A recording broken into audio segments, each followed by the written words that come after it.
কিতাবুন আনজালনাহু ইলাইকা লিতুখরিজান নাসা মিনাল যুলুমাতি ইলান নূর।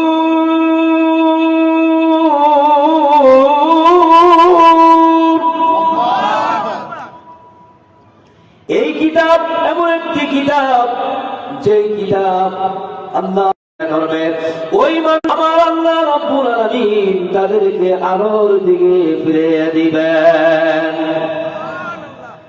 সেই কিতাব এই কোরআন, এই মাদ্রাসায় পড়ানো হয়, বলেন ঠিক কিনা? ভাইরা আমার, এই কিতাব আমাদের জন্য পথ প্রদর্শক। সূরা বাকারার প্রথমে আল্লাহ বলেছেন বিসমিল্লাহির রহমানির